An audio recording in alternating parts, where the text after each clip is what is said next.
चलिए, आज एक ऐसी कहानी सुनते हैं जो बिजनेस के सारे नियमों को, सारी किताबों को ताक पर रख देती है। ये कहानी एक बहुत ही सीधे साधे सवाल से शुरू होती है। एक ऐसा सवाल जो किसी भी बिजनेस वाले को परेशान कर दे। सिर्फ 10 रुपए। जी हाँ, यही वो कीमत है जिसने एक पूरे गांव में आप कह सकते हैं हलचल मचा दी। और हमारी कहानी के जो हीरो हैं बाबूलाल, उनकी रातों की नींद ही उड़ा दी। और बात यह है कि इस नामुमकिन से दाम में कोई ऐसी वैसी चीज नहीं मिल रही थी, बल्कि मिल रही थी खुशबूदार लजीज मटन बिरयानी। मतलब ऐसी बिरयानी जिसका स्वाद किसी भी बड़े से बड़े रेस्टोरेंट को भी मात दे दे। तो सवाल तो यही उठता है कि आखिर ये कैसे मुमकिन है? कोई भला 10 रुपए में मटन बिरयानी कैसे बेच सकता है? बस यही वो पहेली है जिसे आज हम साथ मिलकर सुलझाने वाले हैं। तो हमारी कहानी के जो मेन कैरेक्टर हैं वो है बाबूलाल, एक लोकल ढाबे के मालिक। उनका ढाबा अच्छा खासा चल रहा था, सब ठीक था। लेकिन फिर एक दिन अचानक सब कुछ बदल गया और उनके बिजनेस पर एक बहुत बड़ा संकट आ गया। अब बाबूलाल की दुनिया जैसे दो हिस्सों में बंट गई थी। एक तरफ उनका ढाबा, जहां मेजें खाली पड़ी थीं, मक्खियां भिनभिना रही थीं, और दूसरी तरफ गांव के बड़े से बरगद के पेड़ के नीचे एक रिटायर्ड बुजुर्ग किशोर काका के छोटे से स्टॉल पर लगी लोगों की लंबी लाइन।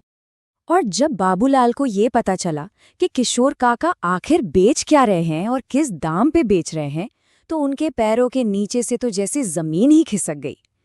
मटन बिरयानी, और वो भी सिर्फ 10 रुपए में?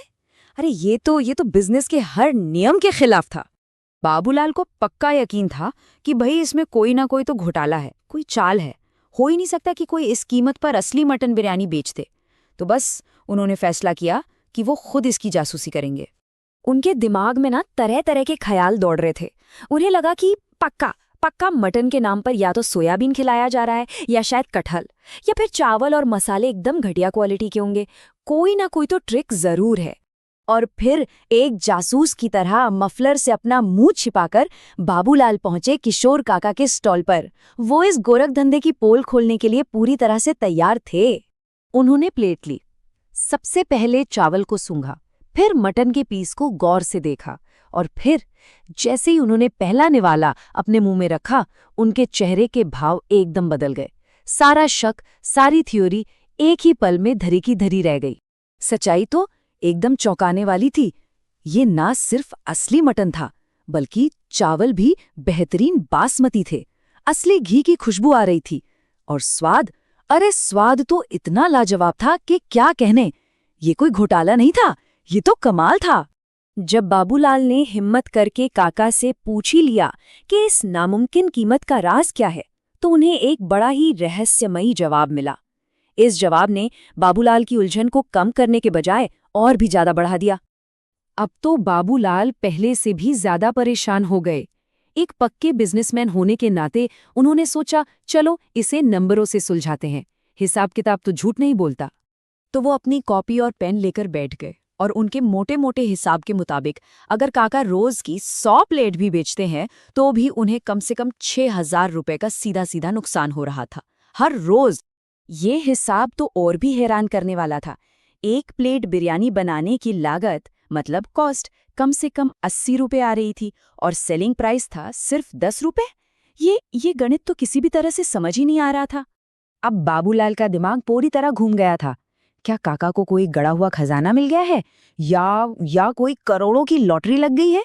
कोई भी लॉजिकल बिजनेस की वजह उनके दिमाग में आ ही नहीं रही थी। देखते देखते 5 दिन बीत गए। बाबूलाल का ढाबा एकदम खाली पड़ा था, बिना सोई हुई रातें और लगातार चिंता। अब वो अपनी हार मानने की कगार पर पहुंच चुके थे।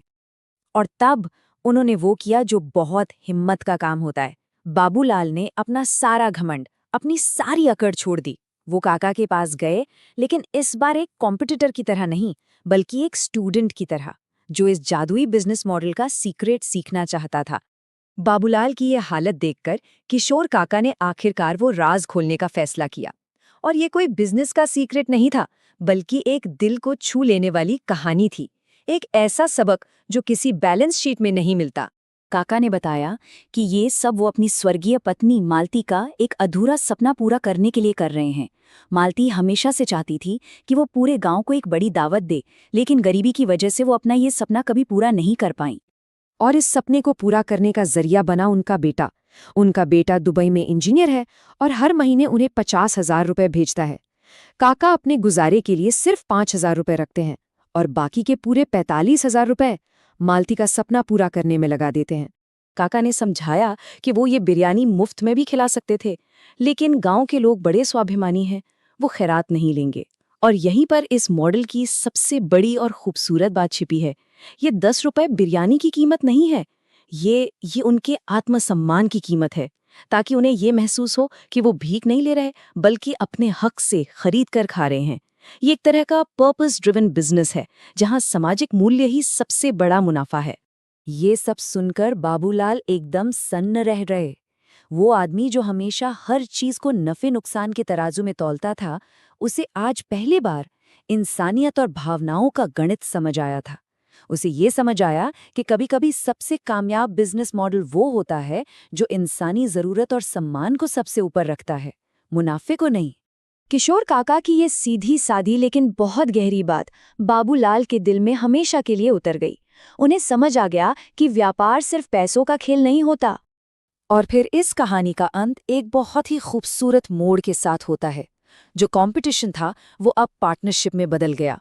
बाबूलाल ने काका की बिरयानी के साथ अपने ढाबे से लस्सी देने का फैसला किया और उसकी पूरी लागत खुद उठाने की पेशकश की। ये सिर्फ एक बिजनेस पार्टनरशिप नहीं थी, ये एक साझे मकसद की, एक साझे सपने की पार्टनरशिप थी। तो ये कहानी हमें एक बहुत गहरे सवाल के साथ छोड़ जाती है। क्या प्रॉफिट यानी मुनाफा हमेशा पैसों में ही मापा जाना चाहिए? ये कहानी पारंपरिक बिजनेस की सोच को चुनौती देती है और पूछती है कि क्या मकसद, सम्मान और समाज का भला करना ही किसी भी काम का असली मुनाफा नहीं हो सकता? आखिर मुनाफे का असली पैमाना